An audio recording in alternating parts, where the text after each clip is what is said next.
Hello everyone, welcome to PharmaBest. In today's video, we will discuss the human spinal cord, a vital part of nervous system. The spinal cord is a long cylindrical structure that extends from the brainstem to the lower back and serves as the main communication pathway between the brain and the rest of the body.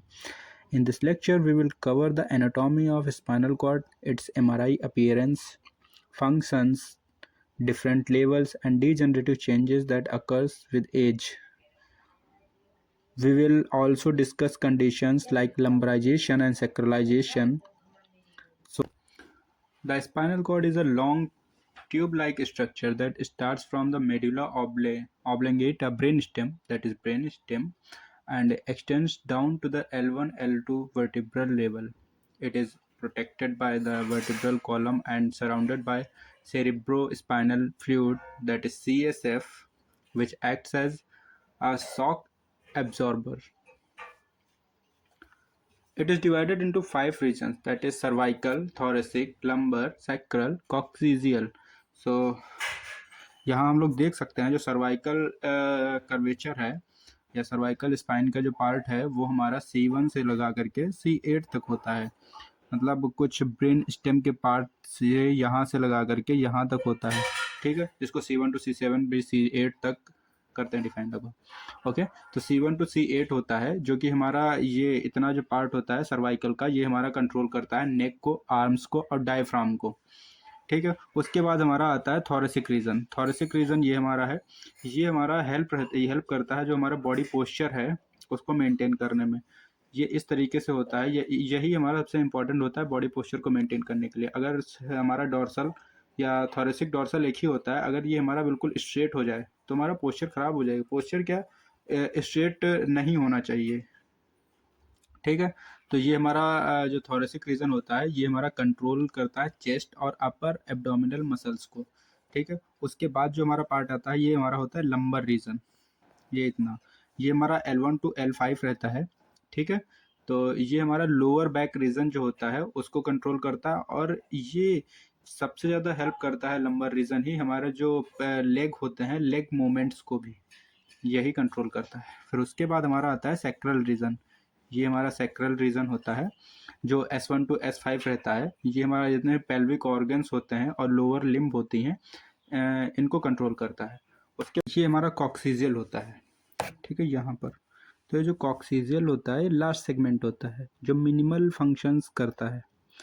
Spinal cord के अंदर grey matter होता है जो signals process करता है और white matter जो brain और बॉडी के बीच के सिग्नल्स को ट्रांसमिट करता है, ठीक है।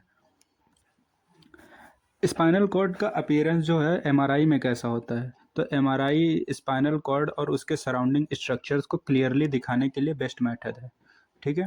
तो इसमें T1 वेटेड इमेजेस कराई जाती हैं और T2 वेटेड इमेजेस होती हैं। जो T1 वेटेड होता है ये हमारा स्पाइनल कॉर्ड और वर्टिब्री के को हाई कंट्रास्ट में दिखाता है, ठीक है। और जो T2 होता है ये CSF को हाईलाइट करता है और हर्निएटेड डिस्क और ट्यूमर्स या कोई इन्फ्लेमेशन होता है उसको डिटेक्ट करता है, ठीक है। तो एमआरआई काफ़ी यूज़फुल है स्पाइनल इंजरीज, मल्टीपल स्क्लेरोसिस या इन्फेक्शंस और डीजनरेटिव डिसऑर्डर जो हो जाते हैं उनको डिटेक्ट करने के लिए। और अब हम बात करते हैं कि हमारे स्पाइनल कॉर्ड के क्या क्या फंक्शंस होते हैं। तो स्पाइनल कॉर्ड के जो 3 ही मेजर फंक्शंस होते हैं, ठीक है। एक होता है सिग्नल ट्रांसमिशन, ये सेंसरी सिग्नल्स जैसे कि दर्द, टेम्परेचर को बॉडी से ब्रेन तक भेजता है और मोटर सिग्नल ब्रेन से मसल तक ले जाता है, ठीक है। फिर होता है रिफ्लेक्स एक्शन। कुछ मूवमेंट्स बिना ब्रेन के इन्वॉल्वमेंट के भी हो जाती हैं, जैसे कि गर्म चीज़ छूने पर हाथ तुरंत हटा लेते हैं, ठीक। फिर होता है कोऑर्डिनेशन एंड बैलेंस, ये बॉडी पोस्चर और मूवमेंट्स को रेगुलेट करता है, ठीक है। फिर हमारे स्पाइनल कॉर्ड में जो सेगमेंट्स होते हैं और नर्व सप्लाई होती है वो क्या होती है उसके बारे में बात करते हैं। तो स्पाइनल कॉर्ड के जो सेगमेंट्स होते हैं उसमें टोटल 31 पेयर्स होते हैं। स्पाइनल कॉर्ड से 31 पेयर के स्पाइनल नर्व्स निकलते हैं जो बॉडी के डिफरेंट पार्ट्स को कंट्रोल करते हैं, जैसे कि cervical nerves, thoracic nerves, lumbar nerves, sacral nerves, coccygeal nerve. तो जो सर्वाइकल नर्व्स होती हैं वो C1 टू C8 होती है, जो हेड, नेक, आर्म्स के मूवमेंट्स को रिस्पॉन्सिबल के लिए रिस्पॉन्सिबल है, ठीक है। और थोरेसिक, जिसको डॉर्सल भी हम बोलते हैं, ठीक है। तो ये हमारा, इसको T1 से T12 तक रिप्रेजेंट करते हैं, या फिर D1 टू D12 रिप्रेजेंट कर लो, ठीक है। ये चेस्ट और एब्डोमिनल मसल्स को कंट्रोल करते हैं। और फिर उसके बाद लंबर आता है, तो लंबर L1 से L5 तक होता है, जो लोअर बैक, थाइज, लेग्स के मसल्स के सिग्नल्स को ले जाता है।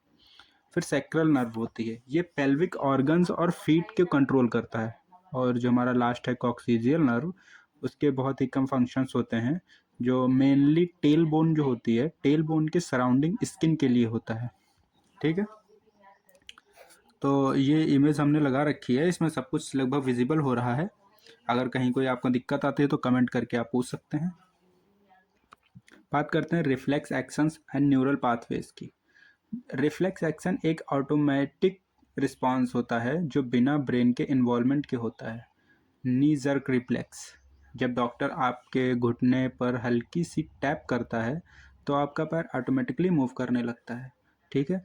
तो ये भी रिफ्लेक्स एक्शन का हमारा एक एग्जांपल है। सेकंड है विड्रॉल रिफ्लेक्स। जो विड्रॉल रिफ्लेक्स होता है, तो वो ये होता है, अगर आप गर्म चीज़ को हाथ लगा लें तो बिना सोचे ही आपका हाथ तुरंत वहाँ से हट जाएगा, ठीक है। जैसे कि यहाँ जो इमेज हम लगा रखी है, तो इसमें हम देख सकते हैं अच्छे से कि क्या है क्या नहीं है, ठीक है। तो इस प्रोसेस में 3 न्यूरॉन्स काम करते हैं। एक होता है सेंसरी न्यूरॉन, इंटर न्यूरॉन्स, और फिर हमारा है मोटर न्यूरॉन्स। जो सेंसरी न्यूरॉन होता है, स्किन से स्पाइनल कॉर्ड तक सिग्नल भेजते हैं, और इंटर न्यूरॉन्स जो होते हैं वो स्पाइनल कॉर्ड में सिग्नल प्रोसेस करते हैं, ठीक है। और मोटर न्यूरॉन जो होता है मसल तक सिग्नल्स भेज कर मूवमेंट करवाते हैं, ठीक। अब हम आते हैं डीजनरेटिव चेंजेस विद एज। तो एज के साथ साथ स्पाइनल कॉर्ड में कुछ चेंजेस होने लगते हैं, ठीक है। जैसे जैसे एज बढ़ती है स्पाइनल कॉर्ड में डिजनरेटिव चेंजेस होने लगते हैं, जो बैक पेन में नर्व प्रॉब्लम का कारण बनते हैं। ये बेसिकली 50 साल के ऊपर वाले लोगों को होता है, कभी कभी 45 वालों को भी हो सकता है, लेकिन जनरली ये 50 की जो एज क्रॉस कर लेते हैं उनके साथ डिजनरेटिव चेंजेस आते हैं, ठीक है। इसमें हमारा इंटरवर्टिब्रल डिस्क जनरेशन होता है। ये होता है डिस्क का जो फ्लूइड होता है उसमें कम होने लगता है, जिससे स्टिफनेस जो है वो बढ़ जाती है। फिर आता है स्पाइनल स्टेनोसिस। स्पाइनल स्टेनोसिस में जो स्पाइनल कनाल होती है वो नैरो होने लगती है, जो नर्व्स को प्रेशर में डाल सकता है, ठीक है। और फिर आता है ऑस्टियो आर्थराइटिस एंड बोन स्पर्स। ये जॉइंट वीक होने लगते हैं इसमें, और एक्स्ट्रा जो बोन की ग्रोथ होती है और स्टिफनेस का कॉज कर सकती है, ठीक है। और फिर आता है रिड्यूस्ड ब्लड फ्लो। ये कम सर्कुलेशन की वजह से नर्व्स वीक हो जाती हैं, और जिससे वीकनेस और नंबनेस हो जाती है, ठीक है। अब जो कॉमन है डिजीज़ वो यही है कि हमारा जो यहाँ पर हेल्दी डिस्क हैं, अगर हमको अपना पहचानना है तो हेल्दी डिस्क में जो यहाँ पर हमारा लेवल्स हैं वो कुछ इस तरीके से दिखते हैं। इसमें ग्रे मैटर जो है वो कुछ ऐसे भरा रहता है, और जो डीजनरेटिव डिस्क हो जाती है वो इस तरीके से कुछ डिसलोकेटेड टाइप दिखती है, ठीक है। इसमें हर्निएटेड जो कॉमन डिसीज़ हैं वो एक हमारा हर्निएटेड डिस्क हो गया, फिर स्पाइनल स्टेनोसिस हो गया, ऑस्टियो आर्थराइटिस हो गया, स्पेशन ये लंबराइजेशन क्या होता है, और एक होता है सेक्रलाइजेशन, ठीक है।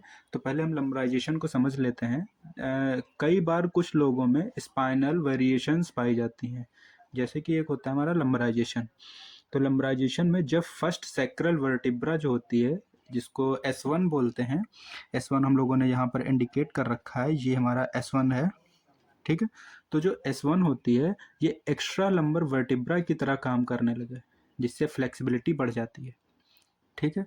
तो ये जबकि लंबर 5 होते हैं, L1 टू L5 होता है लेवल इसका, बट यहाँ पर एक लेवल बढ़ जाता है, तो ये हमारा लंबराइजेशन का कॉज होता है।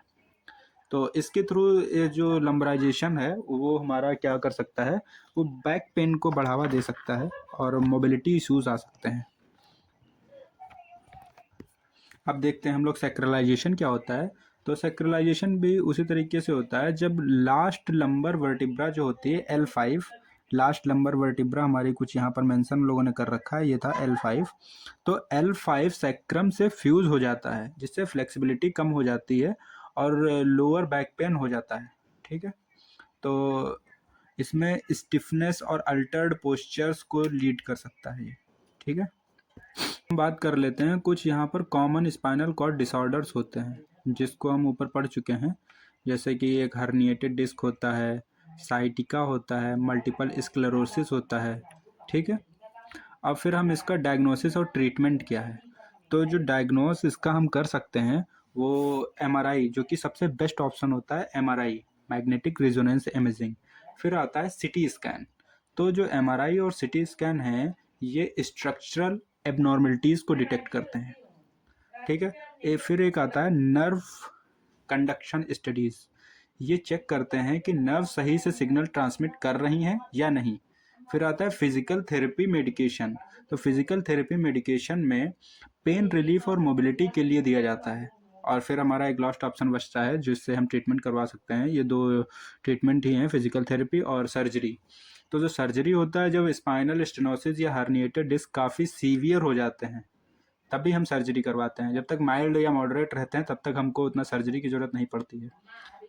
हम प्रिवेंशन या स्पाइनल हेल्थ के जो टिप्स हैं उनको फॉलो कर सकते हैं, जिसमें हम रेगुलर एक्सरसाइज कर सकते हैं, सही पोस्चर मेंटेन करें। ठीक है, हाइड्रेटेड रहें, कैल्शियम और विटामिन डी लेते रहें, ज़्यादा हैवी लिफ्टिंग को अवॉइड करें। लोग कभी कभी जिम जाते हैं तो है वेट लिफ्टिंग में बहुत हैवी हैवी चीज़ें उठाने लगते हैं, या कभी जो स्टार्टिंग में गया है जिसकी आदत नहीं है वो वेट लिफ्टिंग में ज़्यादा चीज़ें उठाने लगता है, जा करके जिम पहले दिन जा करके ज़्यादा उठा लिया, फिर वहाँ पर स्पाइनल डिसऑर्डर होने के चांसेस ज़्यादा हो जाते हैं, तो स्पाइनल डिसीज़ बन जाती हैं। तो इन सब का ध्यान रखें। उसके बाद we discussed the spinal cord's structure, functions, MRI appearance, age related changes and common disorders. The spinal cord is a crucial part of our nervous system, and maintaining spinal health is essential for a pain-free life. If you found this video helpful, like, share, and subscribe to Pharma Best for more such educational content.